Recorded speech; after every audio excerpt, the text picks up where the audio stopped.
بسم اللہ الرحمن الرحیم الحمدللہ وکفا والصلاۃ والسلام علی سید الانبیاء والمرسلین۔ یہ مکتوب شریف دفتر اول کا 114 نمبر مکتوب ہے جو حضرت صوفی قربان رحمۃ اللہ علیہ کی طرف لکھا گیا، اور اس میں حضور سرور دو عالم صلی اللہ علیہ وآلہ وسلم سید المرسلین علیہ وآلہ الصلاۃ و تسلیمات کی مطابعت پر ان کو جو ہے توجہ دلائے گی اور ان کو رغبت دلائے گی۔ آپ ارشاد فرماتے ہیں کہ حق سبحانہ و تعالی ما مفلسان بے سرو برگرا بدولت اتباع سید اولین و آخرین کہ بطفیل دوستی او کمالات اسماعی و صفاتی خود را در عرصہ ظہور آورد پورا بہترین جمیع کائنات خلق کرد علیہ و من الصلوات و افضل و من التسلیمات اکمل و مشرف گردانہ و بران استقامت بخشاد کہ ذرا ان مطابعت مردیہ از جمیع تلذذات دنیاوی و تنعمات اخروی بمراتب بہتر است۔ آپ ارشاد فرماتے ہیں کہ حق سبحانہ و تعالیٰ نے ہم مفلسوں اور ہم غریبوں اور ہم جو ناچار لوگ ہیں، بے سر و سامان لوگ ہیں، ان کو سید اولین و آخرین کی جو اتباع کی دولت نصیب فرمائی ہے، اس کا طفیل اللہ رب العزت نے اپنے اسماء و صفات کے جو کمالات ہیں وہ عطا فرمائے ہیں، ان کو ظہور میں لایا ہے، اور ان کو اور جن کو وہ عطا کی گئی ہیں ان کو اس کائنات کا جو بہترین کائنات ہیں، حضور علیہ الصلوۃ والسلام جو مخلوق میں سب سے بہترین ہستی ہیں، ان کی طفیل، ان کی دوستی کی وجہ سے اللہ رب العزت نے اپنے اسماء و صفات کو ظہور میں لایا ہے، اور ہم جیسے لوگوں کو اس سے مشرف کیا ہے اور اس کے اوپر استقامت عطا فرمائی ہے کہ ذرا ان مطابعت مردیہ از جمیع تلذذات دنیاوی و تنعمات اخروی بمراتب بہتر است، جو کہ اس مطابعت کا جو اس پسندیدہ مطابعت رسول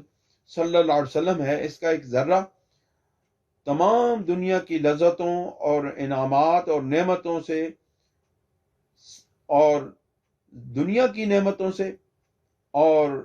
آخرت کی نعمتوں سے مراتب میں سب سے بلند تر ہے۔ فضیلت منوط بمطابعت سنت سنیہ اوست، اور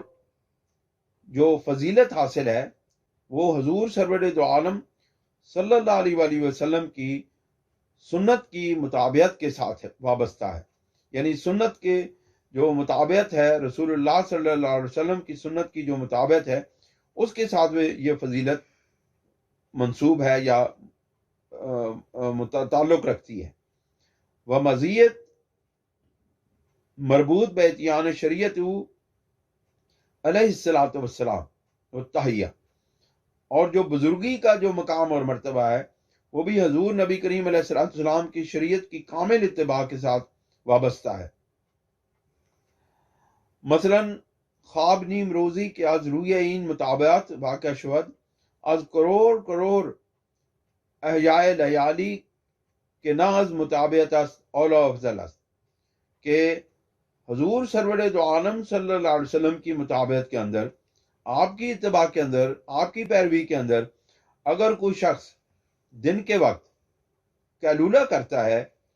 تو اس کا تمام رات، ساری رات جاگنے سے وہ جو اس نے مطابعت رسول میں، رسول اللہ صلی اللہ علیہ وسلم کی مطابعت میں قیلولہ کیا ہے، کیونکہ آقا علیہ الصلوۃ والسلام دن کے وقت ہمیشہ ظہر سے تھوڑی دیر پہلے آپ استراحت فرماتے، یعنی آنکھ لگاتے یا تھوڑے ہلکا سا سو جاتے، اور ظہر کے وقت پھر آپ بیدار ہو کر کے، تازہ دم ہو کر کے پھر عبادت کے لیے کھڑے ہو جاتے۔ تو وہ جو ظہر سے پہلے کا سونا ہے اس کو قیلولہ کہتے ہیں، اور حضور سرور دو عالم صلی اللہ علیہ وسلم کی سنت میں اگر وہ ادا کیا جائے، یعنی کہ اس طرح سویا جائے، کیونکہ رسول اللہ صلی اللہ علیہ وسلم اس وقت سویا کرتے تھے، آرام فرمایا کرتے تھے، استراحت فرمایا کرتے تھے، تو ان کی مطابعت میں اگر وہ عمل کیا جائے تو وہ عمل جو ہے وہ ساری ساری رات کھڑے ہو کر کے عبادت کرنے سے اولا اور افضل ہے۔ وہ ہمچنین افطار یوم فطر کے شریعت مصطفیہ بیان امر فرمودہ اسیام عبدالآباد کے نہ ماخوذ از شریعت ان بہتر است۔ آپ فرماتے ہیں کہ اس طرح جو رسول اللہ صلی اللہ علیہ وسلم کی شریعت میں عید کے دن کھانا کھانا ہے، افطار کرنا ہے، اس کا چونکہ حکم فرمایا گیا ہے، اللہ کے محبوب صلی اللہ علیہ وسلم نے حکم فرمایا ہے کہ لازمی طور پر عید کے دن کچھ نہ کچھ کھایا جائے اور افطار کیا جائے، تو آپ فرماتے ہیں کہ وہ اس حکم کی پیروی کرتے ہوئے عید کے دن افطار کرنا، رسول اللہ صلی اللہ علیہ وسلم کی اتباع میں اس کو روزہ نہ رکھنا، وہ ساری زندگی ابدالآباد تک روزہ رکھنے سے زیادہ بہتر ہے، کیونکہ وہ حکم جو ہے وہ شریعت سے ماخوذ ہے۔ اعطائے جیتلے بامر شارع از انفاق کوہ زر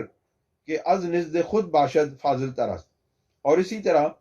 حضور سرور دو عالم صلی اللہ علیہ وسلم کی شریعت کے مطابق، آپ کے حکم کے مطابق 1 روپیہ خرچ کرنا زکوٰۃ کے اندر، وہ زکوٰۃ کے علاوہ اپنی مرضی سے سونے کا پہاڑ خرچ کرنے سے زیادہ بہتر اور زیادہ افضل ہے اور اعلیٰ ہے۔ حضرت امیر المومنین عمر رضی اللہ تعالیٰ عنہ روز نماز با امداد را بجماعت ادا کردہ در اصحاب نگاہ کر یک کس را حاضر نیافت۔ ایک دن حضرت امیر المومنین عمر فاروق رضی اللہ تعالیٰ عنہ نے صبح کی نماز ادا کی اور جو حاضرین جماعت تھے ان کو دیکھا تو ان میں سے ایک شخص کو نہ پایا، تو پرسید اصحاب جب وہ اس کو نہیں دیکھا تو اس کے متعلق پوچھا۔ اصحاب عرض کردند کہ آنکس تمام شب را زندہ می دارد، شاید درین وقت خوابش بردہ باشد۔ اب فرماتے ہیں کہ جب ان سے پوچھا گیا، حضرت عمر فاروق رضی اللہ تعالیٰ عنہ نے ان جماعت میں حاضر اصحاب سے پوچھا کہ وہ شخص نظر نہیں آ رہا، تو ان میں سے کسی نے کہا کہ وہ چونکہ تمام شب تمام رات وہ جاگتے رہتے ہیں، اس وجہ سے شاید ان کو فجر کے وقت اونگ آ گئی ہو، نماز کے وقت وہ نہ پہنچ سکے ہوں، اس وجہ سے وہ نماز میں حاضر نہیں ہوئے، نماز با جماعت میں حاضر نہیں ہوئے۔ امیر المومنین فرمود کہ اگر وہ تمام شب خواب می کر دے و نماز با امداد را با جماعت می گزار دے بہتر بود ہے۔ آپ فرماتے ہیں کہ حضرت امیر المومنین نے ارشاد فرمایا کہ اگر وہ ساری رات سوئے رہتے اور فجر کے وقت نماز با جماعت ادا کرتے تو ان کا وہ سونا بہتر ہوتا ساری رات جاگنے سے، کہ جس کی وجہ سے ان کی فجر کی نماز جماعت سے قضا ہو گئی۔ اہل دلالت ریاضات و مجاہدات بسیار کردان،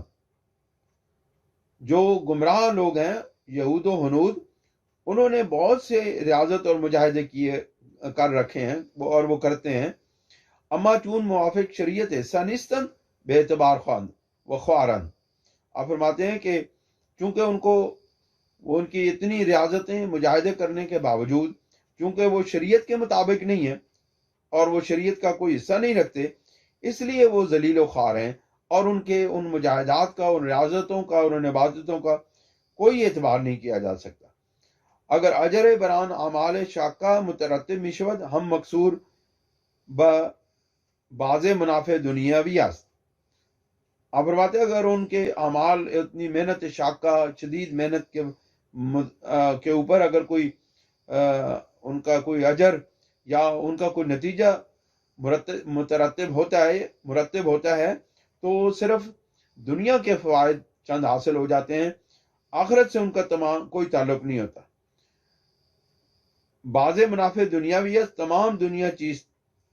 تا باز منافع اورا کسے اعتبار بنہد۔ آپ فرماتے ہیں کہ یہ تمام دنیا کوئی حیثیت نہیں رکھتی، اگر ان کو اس کا منافع دے دیا جائے تو اس کا کوئی اعتبار نہیں ہے۔ اگر ان کو اس منافع کے اندر جو انہوں نے ریاضتیں اور مجاہدے کی ہیں، اگر ان کو تمام دنیا کی دولتیں نصیب ہو جائیں اور ان کو عطا کر دی جائیں تو پھر بھی کوئی حیثیت نہیں رکھتے، کیونکہ ان کو جو کچھ بھی ملے گا وہ دنیا کے اندر ملے گا، آخرت میں ان کا کوئی حصہ نہیں ہوگا۔ مسئلہ ایشان مسئلہ کناس است، ان کی مثال وہ خروب خاکروب کی ہے یا جھاڑو کش کی ہے، ان کی مثال یعنی کہ جو محنتیں کرتے ہیں، ریاضتیں کرتے ہیں، عبادتیں کرتے ہیں، کئی کئی دن بھوکے رہتے ہیں اور اس طرح وہ کئی کئی مہینوں کے روزے رکھتے ہیں، ان کا اس طرح کا کام کرنا، اس طرح کا فعل کرنا، ان کی مثال ایسی ہے جس طرح کوئی خاکروب جو ہے، جو کہ ریاضتش از ہمہ بھی شخص، جس کی ریاضت، جس کی محنت باقی تمام لوگوں سے زیادہ ہوتی ہے، یعنی وہ جھاڑی لگاتا ہے، گرد و غبار اپنے اوپر لیتا ہے، سارا دن محنت کرتا ہے، صفائیاں کرتا ہے، تو اس کی محنت باقی تمام ملازمین سے زیادہ ہوتی ہے، وہ اجرتش از ہمہ کم تر، اور اس کی اجرت سب سے کم ہوتی ہے۔ اسی طرح جو لوگ شریعت مصطفیٰ صلی اللہ علیہ وسلم کی پابندی نہیں کرتے، یعنی کہ یہود و ہنود یا غیر جو عقیدہ اہل سنت رکھتے ہیں، عقیدہ اہل سنت جو نہیں رکھتے، وہ لوگ جو محنتیں اور ریاضتیں کرتے ہیں، ان کی کوئی حیثیت نہیں رہتی، اور ان کی صرف اس طرح کی حیثیت ہے جس طرح کوئی خاکروب جو ہے وہ محنت تو کرتا ہے لیکن اس کو اجرت بہت کم ملتی ہے۔ مسئلہ تابعان شریعت، مسئلہ عن جماعت است کے در جواہر نفیسہ بے الماسات لطیفہ کارمی کنند، اور جو شریعت کی تابع فرمانی کرنے والے لوگ ہیں، ان کی مثال ایسی ہے جیسے کوئی جواہر اور ہیروں کے خوبصورت اور باریک اور لطیف کام کرنے والے ہوں،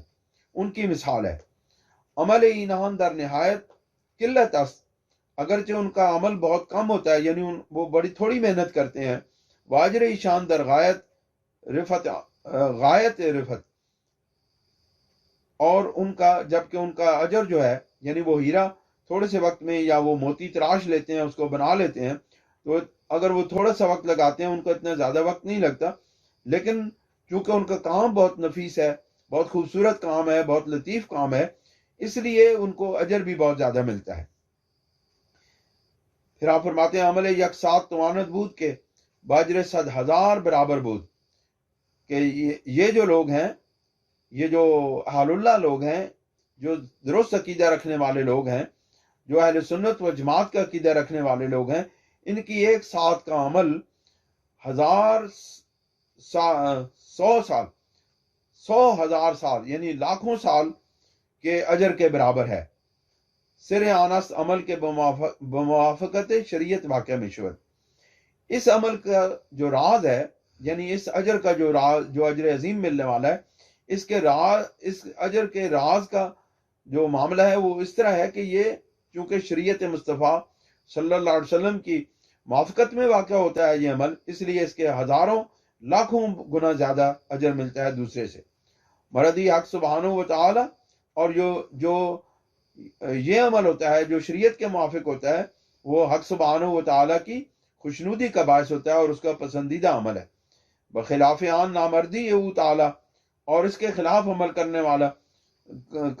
کیا جانے والا عمل جو ہے وہ اللہ رب العزت کی مرضی کے خلاف ہوتا ہے، یعنی کہ اس کی رضا کے خلاف ہوتا ہے اور اس کے ناپسندیدہ عمل ہوتا ہے۔ بس در نامرضی چے جائے ثواب بلکہ متوقع عقاب است۔ آپ فرماتے ہیں کہ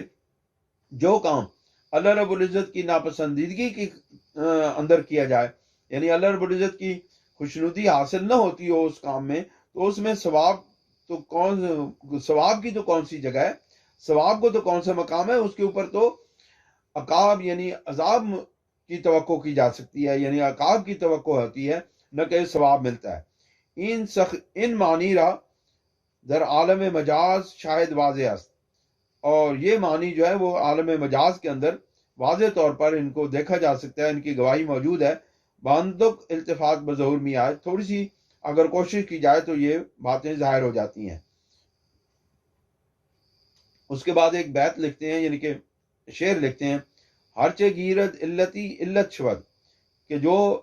کوئی امراض قلب کے اندر مبتلا ہے، یعنی جو اخلاقی اور روحانی بیماریوں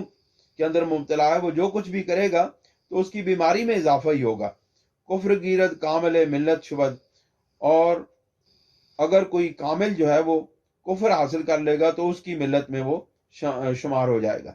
پس سرمایہ جمی سعادات مطابق سنت است، اور پس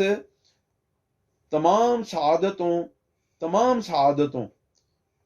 کی جو سرمایہ ہے وہ حضور سرور دو عالم صلی اللہ علیہ وسلم کی سنت کی مطابقت ہے، وہ جمیع فسادات خلاف شریعت است، اور جتنا بھی باقی جو مادہ ہے یا جو بھی سرمایہ، جو بھی چیز ہے جو شریعت کے خلاف ہے، وہ تمام کا تمام فساد اور جو ہے نا اللہ رب العزت سے دور لے جانے والا ہے۔ ثبتنا اللہ سبحانہ و ایاکم علی متابعت سید المرسلین علیہ وآلہ الصلوۃ وآلہ والصلاۃ والتسلیمات والسلام۔ اللہ سبحانہ و تعالی ہمیں ثابت قدم رکھے اور تمہیں بھی ثابت قدم رکھے حضور سید العالم صلی اللہ علیہ وسلم کی کامل اتباع پر، ہمیں اور آپ کو اللہ کریم ثابت قدم رکھے۔ وآخر دعوانا ان الحمد للہ رب العالمین۔